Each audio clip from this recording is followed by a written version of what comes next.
গত শুক্রবার দুপুর থেকে গাজা উপত্যকায় হামাস ও ইসরায়েলের মধ্যে যুদ্ধবিরতি কার্যকর হওয়ার পর ফিলিস্তিনিরা ধ্বংসপ্রাপ্ত বাড়িঘরে ফিরে প্রিয়জন খুঁজতে শুরু করেছেন।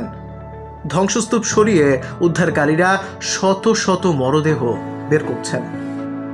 ইসরায়েলি সামরিক বাহিনী চুক্তি অনুযায়ী গাজার বিভিন্ন অংশ থেকে আংশিক সৈন্য প্রত্যাহার করেছে। ভিডিওতে দেখা গেছে হাজার হাজার ফিলিস্তিনি দীর্ঘ পথ পাড়ি দিয়ে নিজ এলাকায় ফিরে আসছেন। কেউ কেউ 20 কিলোমিটার পর্যন্ত হেঁটেছেন। হামাস পরিচালিত গাজা সিভিল ডিফেন্স এজেন্সি জানিয়েছে শুক্রবার প্রায় 2 লক্ষ মানুষ উত্তর গাজার পথে ফিরেছেন। বার্তা সংস্থা ওয়াফা জানিয়েছে গাজার বিভিন্ন হাসপাতাল বৃহস্পতিবার 155টি মরদেহ পেয়েছে, যার মধ্যে 135টি ধ্বংসস্তূপ থেকে উদ্ধার করা হয়েছে। সেনা প্রত্যাহারের পরও শুক্রবার নতুন হামলায় আরও 19 জন নিহত হয়েছেন। ইসরায়েলি সেনাদের আংশিক প্রত্যাহার ও বোমা বর্ষণ বন্ধের পর উদ্ধারকারীরা ধ্বংসস্তূপে থাকা মরদেহ উদ্ধার অভিযান শুরু করেছেন। গাজার শহরে ফেরার পথে অনেক ফিলিস্তিনি অস্থায়ী আশ্রয় এবং জলবিহীন পরিস্থিতির মুখোমুখি।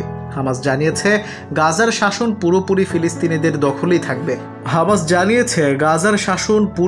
ফিলিস্তিনিদেরই অধীনে থাকবে এবং বিদেশি অভিভাবকত্ব তারা প্রত্যাখ্যান করছে। তবে ট্রাম্পের পরিকল্পনা অনুযায়ী ভবিষ্যতে গাজার কিছু প্রশাসনিক ক্ষেত্রে বিদেশি তত্ত্বাবধায়ক থাকতে পারে। ফিলিস্তিনি নাগরিক নাইম ইরহিম বলেন, সবকিছুই ধ্বংসপ্রাপ্ত, কিন্তু আমাদের ফিরে যেতে হবে। আমরা অস্থায়ী তাঁবু খাটাবো এবং সেখানে থাকব।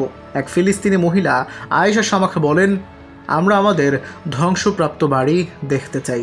যুদ্ধবিরতির আনন্দ থাকা সত্ত্বেও ধ্বংসস্তূপের মাঝেই আমাদের বাস্তবতা।